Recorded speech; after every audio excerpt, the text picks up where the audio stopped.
Hello everybody, welcome back to the Trail Explorer. Today we're coming to you from up above Joe's Valley Reservoir, up on top of the mountain, fairly close to Grassy Lake, if you know where that's at. Just kind of up on top, beautiful area, beautiful camping up here. We're gonna go riding a few cool trails the next couple of days. Got camp pretty much lined out, except for popping our tent up, but other than that we're pretty ready. Nice fire pit, just a beautiful area. The reason that we're here today is because this morning we got a wild hare and we went over and purchased a brand new four-wheeler for Wendy. We got her the Can Am Outlander Max 700 XT. I did quite a bit of research, quite a bit of looking to figure out what we wanted to do. Her previous machine was a 2007 Can Am 800 XT, which was the V-twin, which we absolutely loved. It was a great machine, never had a problem with it. It was a 2007, so it was 18 years old, but it was just a cream puff, and she loved that Can Am.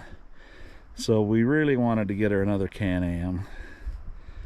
So this one's a 700 single cylinder, where the other one was a 800 V-twin, which had a lot of torque and power. We have not ridden this one yet. Got a little dust on it from the ride in on the trailer, but it's got less than a mile on it. So we're gonna go break it in here really quick, do a couple of really cool trails up here.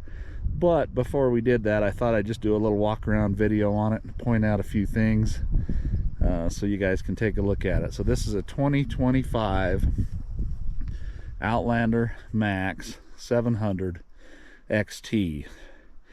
What the Max gives you basically is the elevated seating in the back for the passenger. It gives you the steps, it gives you the grab handles, it gives you a nice backrest, and really this the seat elevates up a little bit, and it's really good for two passengers. Now 99% of the time she's going to be riding it single, and we debated back and forth between the two for a good while, but finally landed on this one. So the XT model has got some nice little features on it that come standard. Number one is the winch. It's got a 3,500 pound winch, standard from the factory. It's nice not to have to put that on. It's also got the front bumper that's there, push bumper, and then in the back it's also got a push bumper, so that's nice. One of the other things that I really kind of thought was an interesting idea that I've never seen on a A2E before is how they kind of recess this down more like a side-by-side bed and give you room to put a cooler in there and have it easily strapped. You know, you can easily strap to this. It's got plenty of places to tie down. It's got the link system here, link system on the other side, and then you can also, inside the bed, you can put two more of those in here if you wanted to. I don't think we'll ever need them, but it's just got plenty of places to tie to. It's powder coated. I like that. Kind of like that sunken bed. The bed space on the Max is just a little smaller than the regular one, but we're not going to be hauling that much anyway. We can live with that. Onto the tires and wheels. This comes with the XT also comes with the 14-inch wheels, and they're 26/10/14 on the back, 26/8/14 on the front. So I like the bigger size stock from the factory. I like the 26s on it. We'll probably just leave it stock with all of the 26s on it. One of the only other complaints that she had on her old machine was that she loved it when it was a little cold because it put off a ton of engine heat. And in the summer when it was hot, if you were riding in a hot area, it put on a ton of engine heat, and that was our only one dislike about it, really. And what they've done on this new one, as you can see, this whole area is covered now. That should make the ride a whole lot cooler and better, I'm thinking, from what the older one was. It felt like it shifts really easy. Enjoyed that.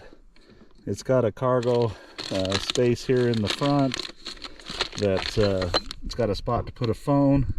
It's got a plug-in that's there, 2 USB ports. That's nice. That's handy, just being able to leave that in. So that's there. Just an extra little bit of storage.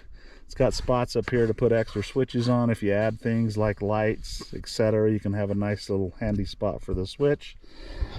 It's got the push button 4-wheel drive here, which it's in now.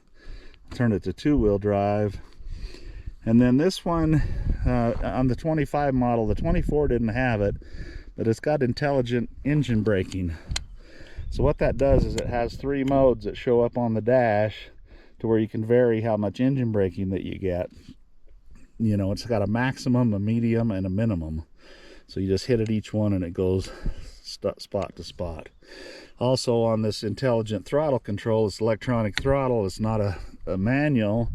It's got a couple different modes on that. It's got basically standard mode, which is just normal everyday driving. If you want a little bit of more sport mode, you click it to the right and it goes into sport performance mode. You want to go back to standard, you push it to the left. If you push it to the left one more time, it'll put you in work mode, which is just kind of detunes it, slows it down, makes it so if you're using it on a ranch or something like that, everything would be kosher. So that's kind of cool.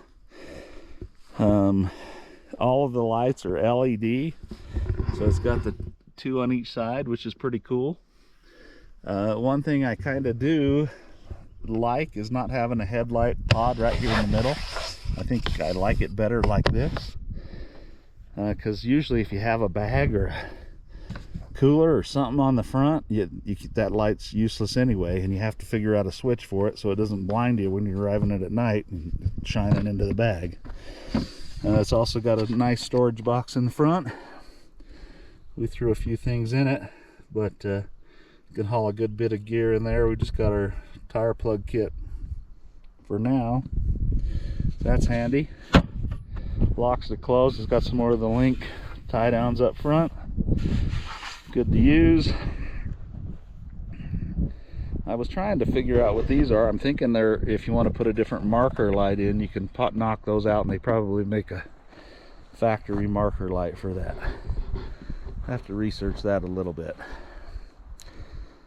What else? 12-volt socket here, handy. Got the digital encoded key system. Only comes with one. Hopefully we don't lose it. Lights. You can change your digital power steering, or it's got different modes of power steering assist that you can change with this. Winch in and out, on off for the throttle. That's all handy. Again, 700 single cylinder. It's actually a 650, 50 horsepower, but it had 41 foot-pounds of torque, which is pretty good. I think I looked up her old 800 V-twin. It was 67 horsepower, so this is going to be a little less, but I think it's going to be plenty and just fine. That's about all I can think of on there for now. So I'll put that up for you just for a quick walk around.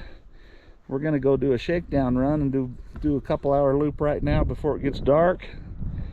And we'll have a little more footage from the trail and kind of figure out the suspension, and we want to probably get it dialed in that feels good. So we'll figure that out, if it's just about right, if it's too soft front or back, or if we need to tweak it up or down, we'll do that.